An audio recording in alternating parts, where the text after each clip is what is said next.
This is question number 15 of JEE Main 2016 if you are following code E of physics.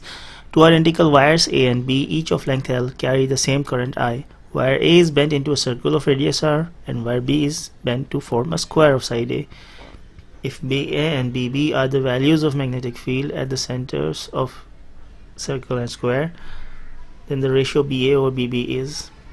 So what the question is basically saying is that there are two wires of same length, right? So there are two wires of same length. One is made into a circle like this, another is made into a square like this. We are supposed to find the magnetic field at the center of the circle and at the center of the square, and then take their ratios and see if we can match it with the options. So I'm going to use Biot-Savart law to solve this question. You can also use Ampere's law, it will give you the same answer, but I'm going to use Biot-Savart. So it relates magnetic field and current, Biot-Savart law. And magnetic field dB is given by, dB is the magnetic field due to a small length dl of the wire. So dB is directly proportional to the current flowing through it, length of the conductor, right, and inversely proportional to the distance from the point where we want to measure the magnetic field and the wire, right, that distance, and that will be in the denominator. And this r is the unit vector which gives the direction of the resultant vector of dl cross r. So if you curl your fingers from dl, the conductor, right, if this is the conductor and this is the r vector, which is the distance from dl to the point where we want to measure magnetic field, if you curl your fingers, the thumb will give you the direction of this r. And there are two variants of Biot-Savart law. One is dl cross unit vector r, another is dl cross vector r over r cube. They are both the same because it's just that the unit vector r is equal to vector r over magnitude of r. So if you substitute this r with this expression, you will get the other formula. They're both the same. So in this video I'm not going to derive the expression for magnetic field at the center of a circle or square. I've already done that. You can check the description for the links to those videos. So I'm just going to use the formula here. So magnetic field at the center of a circle is B is equal to mu naught I over 2r, right? And then how can we say that what will be the magnetic field at the center of a circle? If this is the flow of current, and if you point with your thumb in the direction of the current and curl your fingers, so the magnetic field will go into the page here and out of the page. So all along the magnetic field is summing up, adding up at the center, right? So that's one thing to know. It's good to know. So the expression is B is equal to mu naught I over 2r, and then I should express it in terms of L because the question says that both of them have equal length, so things will cancel out if we express it in terms of L. That's our clue. So 2 pi r is equal to L, right? Since L is the length of the wire originally taken and the circumference of circle is 2 pi r, so they are equal, and then r will be L over 2 pi, right? So I'm going to substitute this here.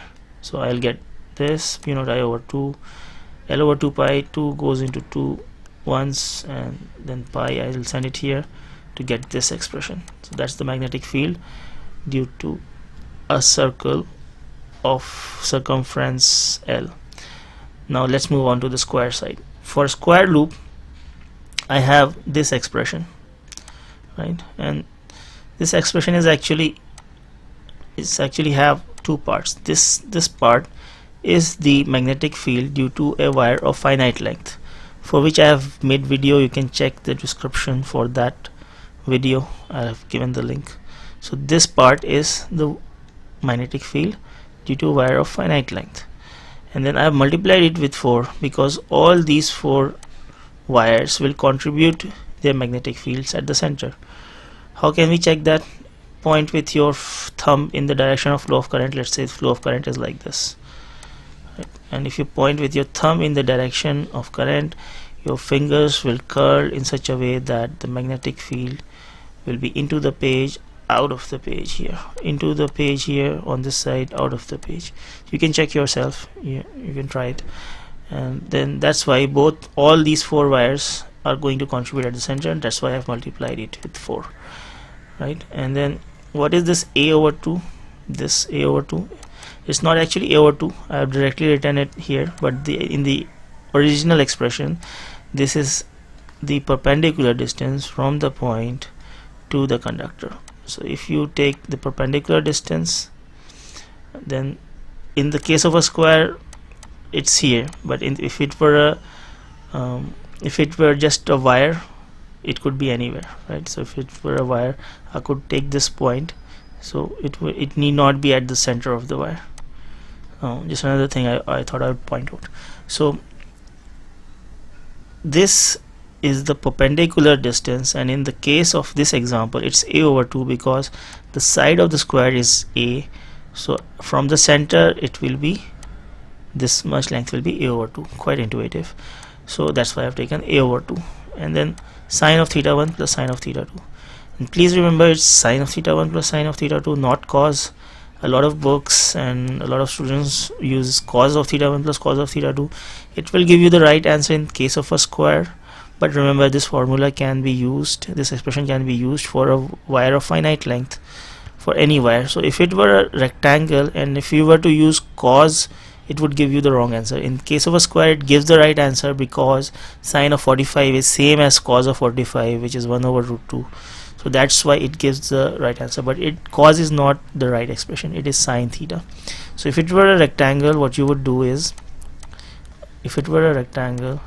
then what you would do is find the magnetic field due to this wire, multiply it with 2 because these two are of equal length. Find the magnetic field due to this wire and multiply it with 2, right, because these two wires are of same length, and then you would add them, right, the resultant magnetic fields due to these two wires and these two wires, you would add them.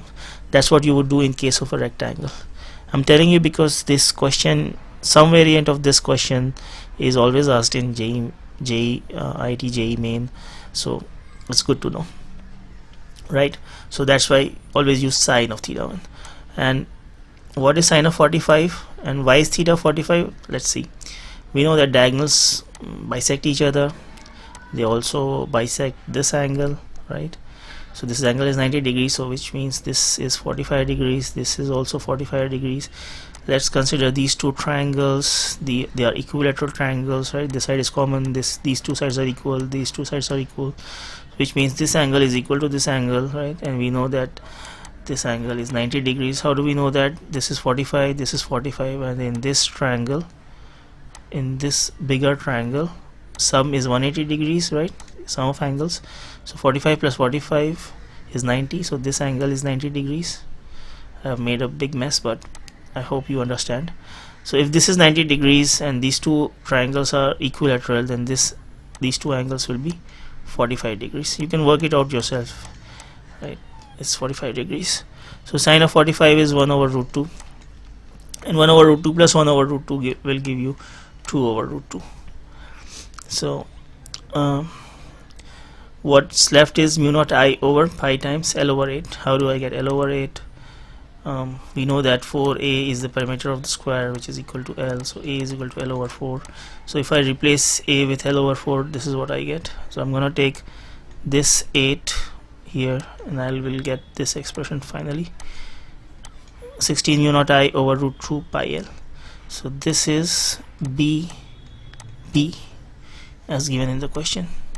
So let's now take the ratio. So this is BA, right? This is BA and divided by BB, right? So I can change the division sign into multiplication sign, and I'll have to flip BB, right? Basic arithmetic. So that's what I've done.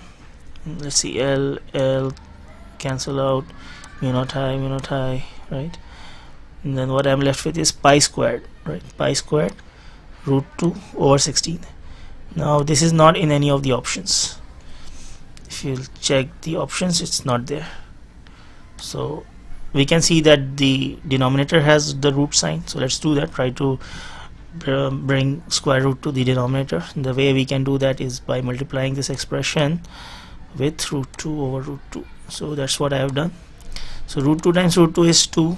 2 goes into 16 8 times, so I get this 8. This root 2 comes here. So this is what I get then, pi square over 8 root 2, which is the expression 1. So that's our answer. Thank you for watching this video, and please subscribe to my channel. If I get 100 subscribers, then I'll give out a trigonometric formula trick, which will help you remember 32 formulas with one simple trick. So please subscribe to my channel, and if you like this video, please give me a thumbs up, and also please comment in the section below. Thank you for watching.